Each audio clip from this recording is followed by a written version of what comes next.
Jésus est en train de donner les grands secrets à ses disciples.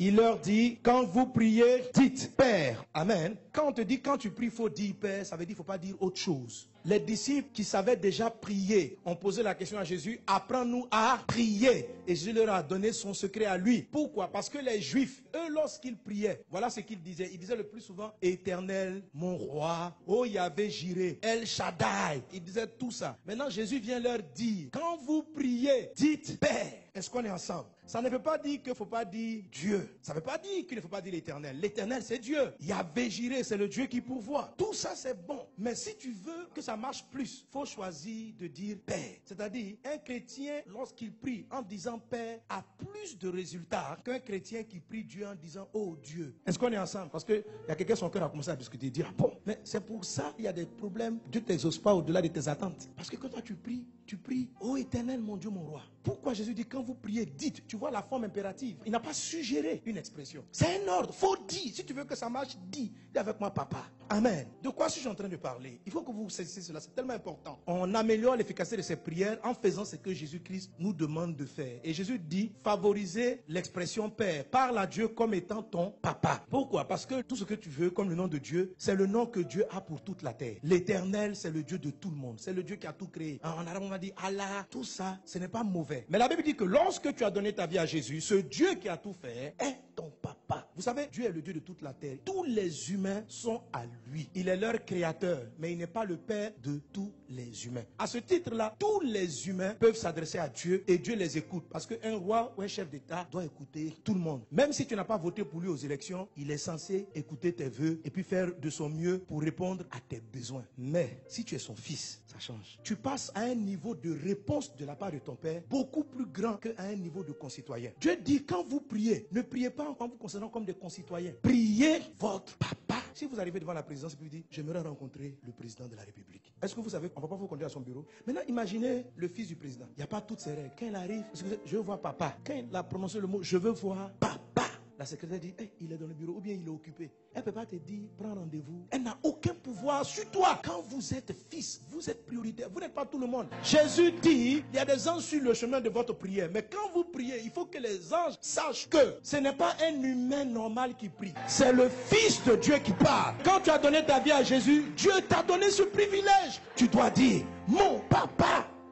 Je vous ai dit que ce qui fait l'efficacité de la prière, ce n'est pas trop le mot que vous prononcez. C'est la pensée que vous avez en prononçant le mot. Beaucoup de personnes appellent Dieu Père sans penser. Or, Jésus dit, si tu ne penses pas ce que tu dois penser, si tu n'as pas la mentalité que Dieu est vraiment ton Père, tu vas te priver de beaucoup de choses. Alléluia. Quand Dieu est ton Père, ça t'exempte de beaucoup de sujets. Parce qu'il est responsable de ton bien-être, de ton logement, de comment tu vis. Il est responsable. Dans le livre de Matthieu chapitre 6, Jésus dit ceci. Regardez les oiseaux du ciel, ils ne sèment ni ne moissonnent. Mais votre Père qui est dans les cieux, c'est de quoi vous avez besoin. Votre Père va vous habiller, votre Père va vous donner à manger, votre Père va prendre soin de vous. Quand vous lisez ce passage, il ne présente pas Dieu ici comme étant votre Dieu. Il ne dit pas ton Dieu. Quand Dieu est ton Père, s'habiller ce n'est pas un problème pour toi. Payer un loyer ce n'est pas un problème pour toi parce que ce n'est pas ton devoir, ça lui incombe. Mais un chrétien qui prie pour la nourriture, ça peut être soit un moment d'épreuve, mais si depuis que tu es chrétien, tu te bats pour manger, c'est que peut-être tu n'es pas fils. Non, non, sérieux. Si tu continues de te battre pour payer ton loyer, tu penses que tu es fils, mais tu ne l'es pas. C'est pour ça, Dieu, il n'a pas d'obligation à te loger. Il n'a pas d'obligation à te prendre en charge. Ta vie est trop de souffrance depuis trop longtemps. Es-tu son fils? Es-tu sa fille? Pose-toi la question. Pourquoi certains chrétiens vivent la surabondance? Parce qu'ils ne passent pas leur temps à prier pour des sujets qui sont le devoir de leur papa. C'est pourquoi il dit, vous qui êtes méchants comme ça, vous savez prendre soin de vos enfants. À pour plus forte raison, moi le Père. Est-ce qu'on est ensemble? Quand vous êtes fils, les démons ont peur de vous. Marc chapitre 3 verset 11, la Bible dit, les esprits impurs, lorsqu'ils voyaient Jésus, se prosternaient devant lui et s'écriaient, tu es le Fils de Dieu. Les démons ne se prosternaient pas devant Jésus. Ils ne disaient pas tu es trop puissant. Il dit tu es le Fils de Dieu. C'est-à-dire parce que tu es fils de Dieu, nous on doit fuir. Frère, si les démons passent leur temps à vouloir te poursuivre, il y a un problème.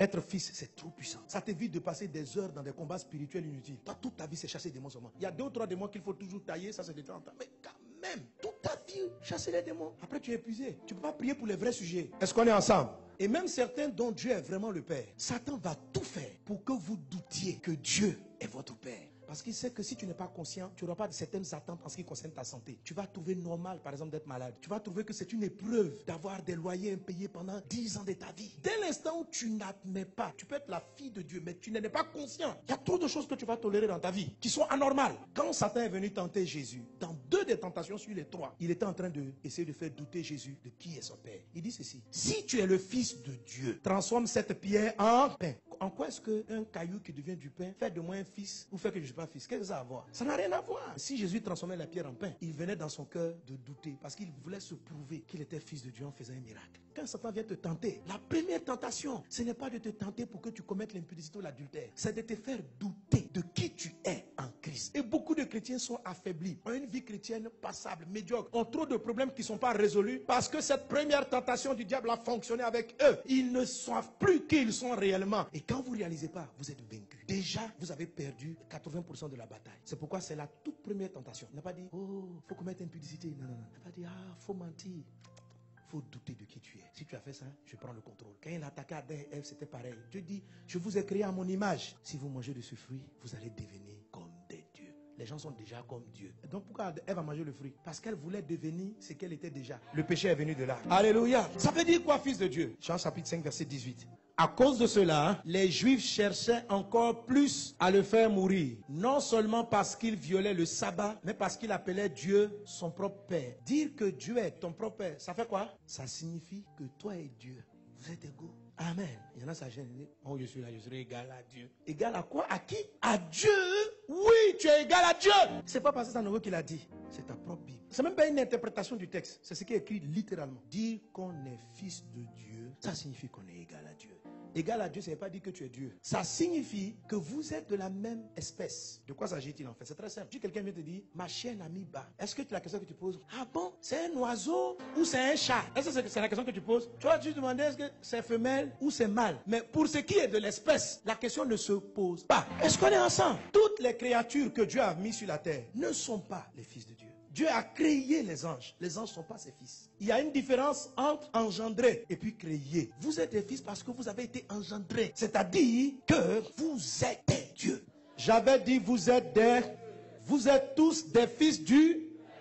Vous êtes des dieux, pourquoi? Parce que vous êtes des fils du Très-Haut. Cependant, ça veut dire Dieu même est désolé. Il dit cependant, vous mourrez comme des hommes. Vous tomberez comme un prince quelconque. Ça veut dire normalement tu n'aurais pas dû avoir les maladies que tes voisins ont. Tu es fils de Dieu, mais tu es malade comme eux. Tu ne peux pas le loyer comme eux. Tu as les mêmes problèmes que eux. Tu es dans la galère comme eux. Tu meurs comme eux.